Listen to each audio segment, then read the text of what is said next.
Gente, antes de começar o vídeo, eu queria fazer um convite bem rapidinho pra você. É bem rapidinho, tenha paciência. Bom, acontece que todos os anos o Cristomania vai ter um santo padroeiro. E a santa padroeira desse ano é Santa Teresinha do Menino Jesus. E está chegando a festa dela, e por isso nós vamos fazer a novena de Santa Teresinha. A novena vai acontecer dos dias 22 até o dia 30 de setembro. Essa novena é popularmente conhecida como a Novena das Rosas, porque Santa Teresinha, antes de morrer, falou que vai passar o céu dela fazendo bem na terra, entregando graças para pessoas. Ela falou: do céu eu farei cair uma chuva de rosas. Essas rosas, no caso, seriam as graças que a gente consegue através da intercessão dela. E essa novena é bastante interessante porque no final dela, com o sinal que você vai alcançar a graça, você acaba recebendo uma rosa. Não sei, dá um jeito de entregar. Eu, inclusive, já fiz e já ganhei uma graça. E bom, gente, vai acontecer aqui no YouTube. Todos os dias da novena serão postados aqui às 7h30 os vídeos com as reflexões e as orações. E você vai poder acompanhar essa estreia desse vídeo em tempo real. Olha só. É isso.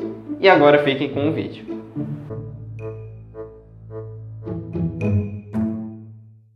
Por cerca de 1500 anos, a Bíblia foi copiada manualmente, sobretudo pelos trabalhos dos monges copistas da Igreja Católica.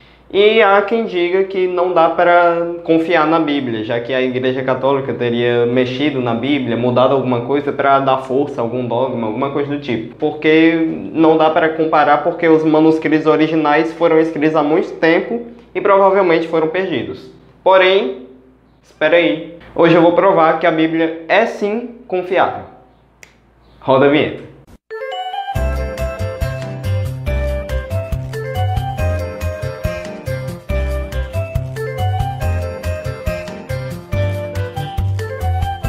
Qualquer pessoa de mente aberta vai conseguir ver que existem evidências arqueológicas, históricas e até mesmo de crítica textual que tendem a confirmar que a Bíblia é realmente autêntica.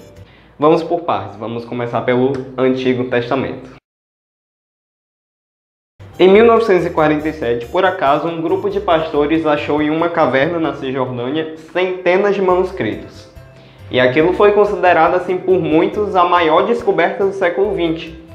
Porque aquilo ali era nada mais nada menos que a versão mais antiga que a gente tem do Antigo Testamento atualmente. E o melhor não é isso. O melhor é que depois foram comparar os textos dos pergaminhos, dos manuscritos, com os textos de uma Bíblia atual. E pôde-se verificar que por mais de 1000 anos conseguiram reproduzir o texto do Antigo Testamento fielmente. Ou seja, o texto que a gente tem na nossa Bíblia aqui é praticamente igual ao mesmo texto de 1000 anos atrás. Olha só. Existem mais de 5.000 cópias antigas do Novo Testamento, espalhadas em museus e monastérios pela América do Norte e pela Europa. Detalhe, nenhuma dessas cópias é totalmente igual a uma outra, sempre muda uma palavra aqui e ali.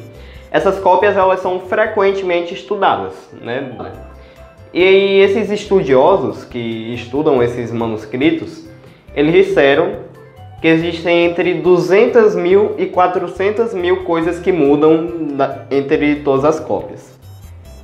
Pois é bastante coisa que muda. Mas acontece que quase 100% dessas mudanças são sem importância nenhuma, que não muda nada na nossa vida. E eu vou explicar o porquê. Acontece que a esmagadora maioria dessas palavras que mudam são sem importância nenhuma. É uma falha de ortografia que tem uma Bíblia, é uma palavra que foi colocada em ordem diferente na frase, é alguma palavra que varia, assim, que pode ser mudada. Enfim, coisas que são totalmente sem importância. Imagina, por exemplo, quantas dessas 400.000 variantes, quantas não são porque em uma Bíblia, em certa passagem, chamam Jesus de Jesus Cristo. Em outra Bíblia chama de Cristo Jesus. Em outra Bíblia chama de Senhor. Pois é, isso não muda nada na doutrina da igreja. Não tem nenhuma doutrina da igreja em risco porque em uma Bíblia chama de Jesus Cristo Senhor. Ah, sim, e vale a pena lembrar que eu não tô tirando isso da minha cabeça não, tá? Eu tô falando aqui coisas que os estudiosos disseram, estudiosos que têm uma fonte bem privilegiada no caso, né? Já que eles podem pegar manuscritos, assim, bíblicos, de datas muito próximas aos manuscritos originais. E são estudiosos como Daniel Bard Wallace, diretor executivo do Centro de Estudo dos Manuscritos do Novo Testamento, Frederick Kenyon, ex-presidente da Academia e Escola Britânica de Arqueologia, e Bruce Metzeger, um dos mais fluentes estudiosos do Novo Testamento. Pois é, você viu que os caras eles têm um currículo de peso. Segundo eles, os textos bíblicos chegaram até nós praticamente iguais aos originais. Essas variações que tem nesse grande número aí de 400 mil, a maioria são simples palavras que mudam e não tem nenhuma doutrina da Santa Igreja em risco. Porém, isso os críticos da Bíblia não falam. Os críticos da Bíblia querem levar os desavisados a achar que a Bíblia não é confiável ou não é infalível. Nós sabemos que o Novo Testamento ele tem 4 evangelhos. Esses 4 evangelhos, o evangelho de Mateus, Marcos, Lucas e João, eles se dedicam a narrar a vida de Jesus. Porém, eles têm maneiras diferentes de narrar a mesma história. O que alguns críticos da Bíblia falam é que a Bíblia não é infalível, já que supostamente existem histórias que se contradizem em alguns evangelhos. Uma das passagens que eles mais criticam é a passagem da ressurreição de Jesus, que se repete nos evangelhos de Mateus e João. Enquanto Mateus fala que havia um anjo no túmulo de Jesus, João fala que havia 2 anjos no túmulo de Jesus. E aí eles dizem: mas não tem nenhuma contradição nisso. Em nenhum momento Mateus falou que havia apenas um anjo no túmulo de Jesus.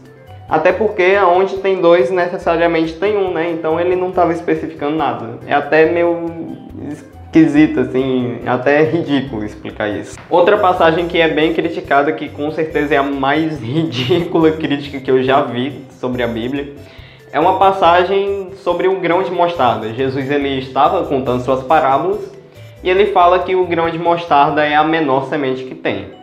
Aí lá vem o fulaninho: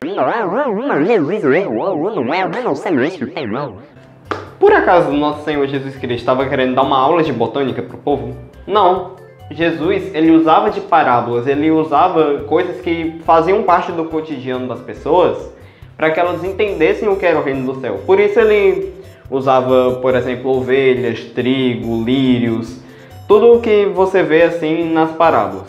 Inclusive, vamos ver o que Jesus queria realmente que a gente entendesse? Dizia ele: a quem culparemos o reino de Deus? Ou com que parábola o representaremos?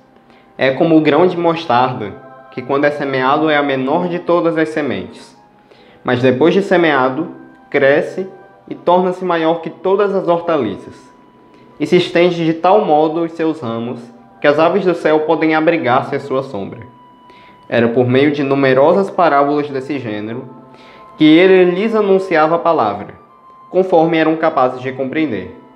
E não lhes falava a não ser em parábola, a sós, porém, explicava tudo a seus discípulos. Palavra da salvação, glória a vós, Senhor. Jesus é maravilhoso, gente. E na verdade, todas essas dificuldades que nós temos no Novo Testamento só comprovam a autenticidade da Bíblia, só comprovam que não foi adulterada o texto da Bíblia. Até porque, se os monges católicos e as autoridades da Igreja Católica queriam mexer na Bíblia, por que eles perderam a chance, por exemplo, de uniformizar os textos dos evangelhos, excluindo supostas contradições como o número de anjos no túmulo de Jesus? Se a Igreja Católica queria mexer na Bíblia, por que, por exemplo, eles não mudaram algumas passagens para os apóstolos parecerem pessoas mais sublimes, por exemplo? Gente, tem passagem onde os apóstolos falam mal dos outros, tipo Pedro e Paulo. Tem passagens que os apóstolos eles agem assim de maneira descrente. Por que a igreja perdeu a chance, assim, já que tinha a faca e o queijo na mão, de mudar essas passagens? Se eles queriam mexer na Bíblia, por que eles perderam a chance de colocar passagens, assim, incluir na Bíblia passagens, assim, que reforçassem dogmas católicos?